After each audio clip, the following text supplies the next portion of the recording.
Alright, so this is the topic I've been given to speak, curricula and courses on traditional knowledge in Northeast region. I'm Lavi. I have been accompanied here with Raymond, who's my colleague, and together we worked on this PPT. So I represent the Martin Luther Christian University from Shillong. I thought just, to begin with, perhaps most of you don't know what MSU is all about, so I thought I'll just briefly tell you what MSU is all about. It's a state private university which was established by the Act of the state in the year 2005. And by 2006, that's the time when we started offering courses in the university. In total, right now, we have 16 departments, including centers as well. We offer diploma, undergraduate, postgraduate, and the doctoral studies. The university by itself, we have more of professional courses that we offer. One of the emphasis and rather the principle of the university that we stick with is the experiential learning. We believe that, when you lecture a class, and we have all of us are intelligent at different level. We all have different kind of intelligence with us. Some of us can learn best by just listening to a lecture, but some of us will learn best when we can hear and we can see. But we realize that at the end of the day, we learn best when you start doing a thing. So when you engage with it, that's when you learn best. So that's why we have a principle called the experiential learning, and that's where the entire realm of engaging with the community comes into picture. So as a university, we are a very community-based university. We are not an ivory tower. We have professors and doctorates and all that. It doesn't work like that. There's no such hierarchy in the university, and we work very closely with the community. Well, this is the mission statement of the university, and if you can just, I'll just read it. To contribute, thanks.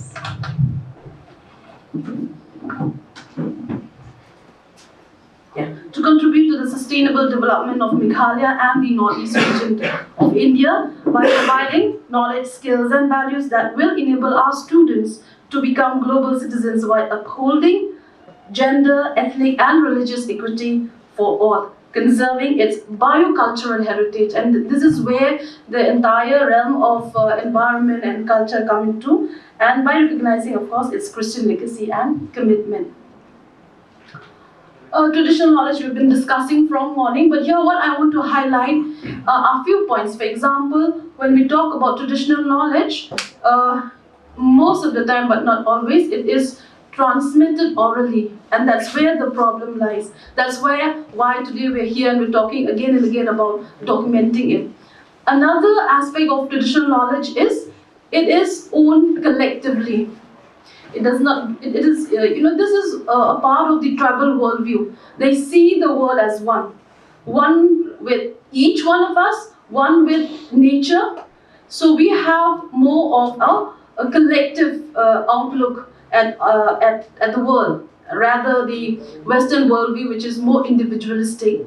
So, and of course, when you talk about traditional knowledge, we're talking about, knowledge can come in the form of stories, of folklore, folk tales, poems, cultural values that we have, and so on and so forth. This is just a small status of, the indigenous people that we have. So in India, if you have a look, we are 105 million. Right. Can I be heard? Yeah. Okay. So we are 8.6. We constitute 8.6% of the Indian population. I was also talking in the next slide. Actually, I had one slide on the indigenous knowledge systems, and here we're talking about the diversity that we have in this system of indigenous knowledge, and and how it can be, how the modernity can come together, whereby the scholars now, talking from the academic point of view, the scholars now can break the colonial barrier. I think we will all agree on this, where we have this colonial barrier where we're not able to link again with our culture. And right now we are being able to build the bridge of intersectionality between activism and academic. Also, if we have a look at the SDGs, and if we realize that IKS, or the Indigenous Knowledge System, has inherently encompassed the aspects and, more importantly, the principles of the SDGs, of the Sustainable Development Goals. Well, I had a slide where I was just giving in 2012. That's when the department started, the Department of Environment and Traditional Ecosystem in the university. And in that same year, what we had was a workshop on culture and environment. So what we did was we brought in all students, irrespective of their course, irrespective of their departments. So all the UG and PG students came together. We had a 3-day workshop. We had speakers who were both from academia, from the community. We had yeah, I'll just continue with this. And we had also people who were authors, and they delivered their speech, their talk, and engaged with the students. In the meanwhile, on the third day, so on the first and second day, half the day they were doing these work. They were working among themselves. We asked them to, students belonging to same tribe, to come together and collectively work. And we gave them some assignments, some questions were there, which they had to work on. And the third day was when they came up and gave a presentation of what their discussions was all about. And we realized that because what we asked them to work on was more about their culture, more about their identity, you can see the enthusiasm in them. You can see that there's a feeling that, okay, this belongs to me. I should be able to represent my tribe properly. And when we ask more things like, narrate a folk tale or folklore, where you actually have, some information or some sort of message for conservation, for example, all right? They came up with these nice narratives, okay? Later on, we also realized that some of the students actually called back their folks at home to understand that better. So that connection was there. So this was the workshop I was talking about. This is in 2012. And on the third day, they were to dress in their attire and give this presentation. It was very, very interesting. These were some of the activities which we asked them to do, some of the questions, something related to environment and culture from their cultural perspective. Okay, we asked them about the role of community in conservation of the environment. We asked about traditional institutions that they could identify in their own tribe or community and what role did they play, or if they feel that they should, change a little bit, maybe perhaps give more importance to other aspects as well. Then the department started in that same year, so it's called the Department of Environment and Traditional Ecosystem. And I thought it will be apt, to have the mission statement here of the department, because this is again it's like the guiding principle for the department.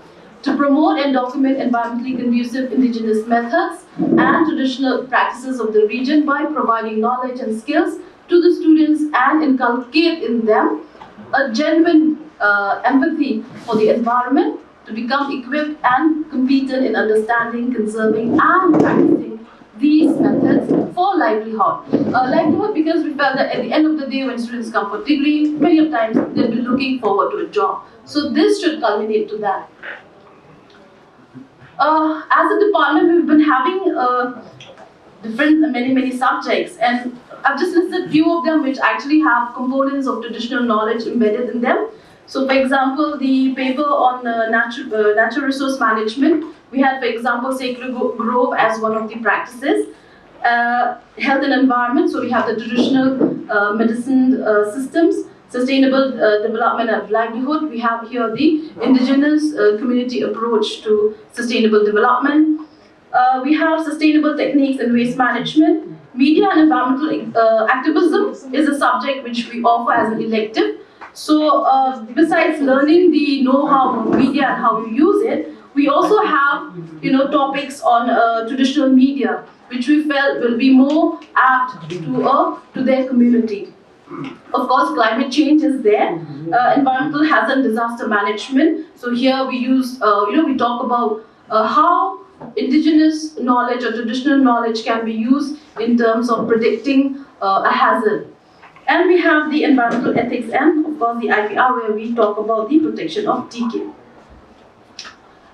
We also have a specialization called the culture and environment. We have some of the subjects there is culture, gender and environment, environmental folklore, tribes and environment, and indigenous environmental knowledge. These are some of the activities. I've not been there too many, so I've just picked few of them. This is one of the training programs that we had at MCC in Chennai, where we sat for a workshop for the students on the documentation of traditional knowledge. And as I said about experiential learning, these are few activities that we carry out for the experiential learning. So we have a lot of field exposure, a lot of field trip, a lot of community camps. So in community camps, at a stretch, we would stay in the community for, let's say, 10 days, and we will have a set of activities that we do with the community. We conduct a lot of awareness programs, workshops, of course, internships and visitations. So a lot of TK is being, again, documented through internships and visitations. This is one of the pictures, the community camp at the Umtong village. So here we had also documented some of the traditional knowledge of that particular village. This is part of the internship. So the picture on the right is a student who is an intern this is in Jaintia Hills. So she is actually documenting the local traditional food, as that they happen to be the World Food Day celebration as well. These are some of the funded projects that the university has worked on. Some of them is still ongoing, the last one. Here you will see the projects which are funded by UNDP, by Ministry of Health, Government of India, Department of Ayush, DBT, and many of them worked. For example, the first one, UNDP, is on the climate change and the stewardship role that a community played towards combating climate change. The next view is all about traditional healing and traditional systems of medicines. And here we have been able to document not just the traditional medicine herbs, but rather the healer. So we have created this database where there are more than 10,000 healers. This is the entire state.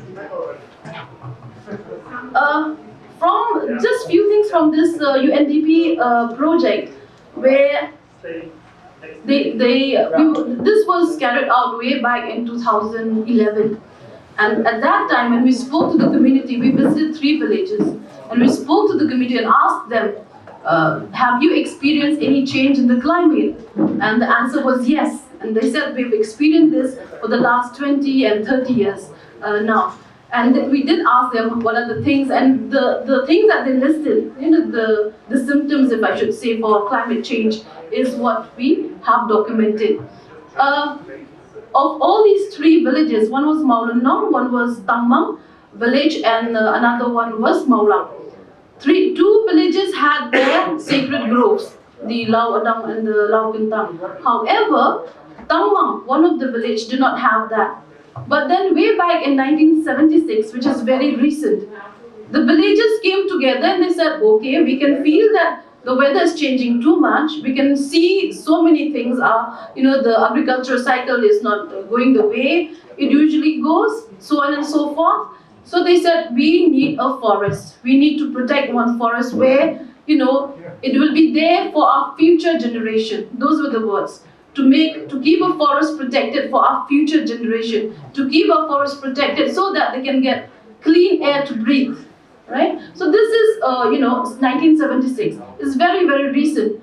So there again comes the traditional knowledge aspect into it, where people had gone back to that.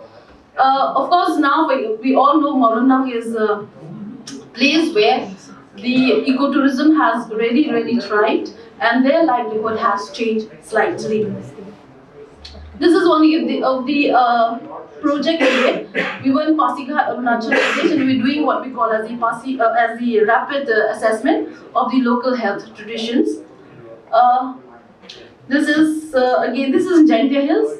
So we've been meeting with these healers and trying to document that knowledge. You have to really build a rapport, long rapport with them until the time they're more comfortable and they open up to you.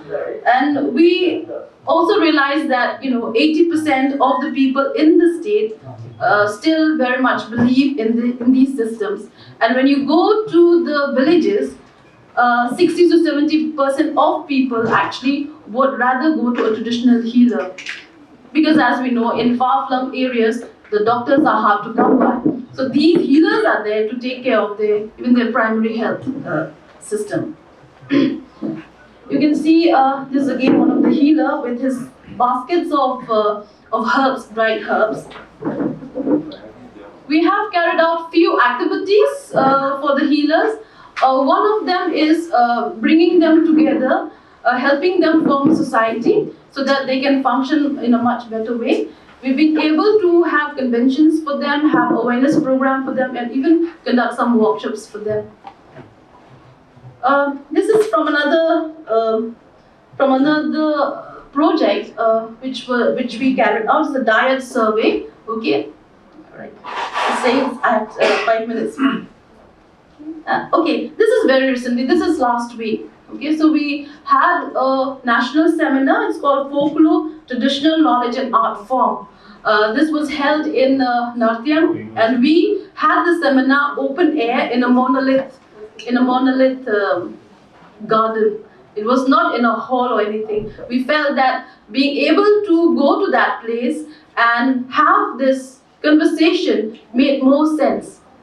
So you can see Dr. Gideon and others are there. We had Dr. Eric Miller as the keynote speakers, and from the Department of Nutrition and Dietetics in the university, they have a subject on traditional food systems. So under that, again, they are offering the course, but also at the same time documenting a lot of that. They also have a project by DST on this. Sorry? We have to ask Aja. Alright, so Warikanga is something which Alino has already touched. Warikanga is a system of conservation of fish. This is being carried out in the Garo Hills. And we realized that as somebody have just said about it, where it was a traditional way of conservation. However, government came into the picture and actually they boosted this, and now it has become a livelihood. So people are not allowed to fish randomly. So what they do is there's a river, the village next to it will say that demarcate the river from here to here. It is being declared as a fish sanctuary, as a Warikanga, and you cannot fish from there. And they will have activities once in a year and other things. So this is what they do. Interestingly, we managed to document few fish varieties which are available in these Warikangas. Those names are all Garo names. And we also met some traditional healers, and we just asked them, okay, from where do you get your herbs or any other resources for your medicines? And interestingly, they said many of them do come from Warikangas, and they explained to us which herb or which fauna was being used to heal what kind of diseases or ailments. So why do we need TK in our curricula? Especially for Northeast, it makes a lot of sense, because here we have majority of us being indigenous people. We know that indigenous people are more comfortable in their own surrounding. We also know that wherever we have indigenous people, biodiversity of that area have flourished. Okay, these are some of the facts that we have. That connection with land is so important for the indigenous people, and this will also help them to be able to relate of what they are learning. So having a place-based learning is as important. Here they can share their knowledge, their understanding. They can see similarities in their own context, which is so important. And for them, education will not be a foreign thing. Education will not be something which is alien. And going back to the academics, and as for now, NEP 2020 or the National Education Policy 2020 is the Bible in the university, in the whole country for education. So here again, a lot of provisions are there where they have spoken again and they have stressed on the fact that having our culture and indigenous knowledge in our syllabus is very much encouraged.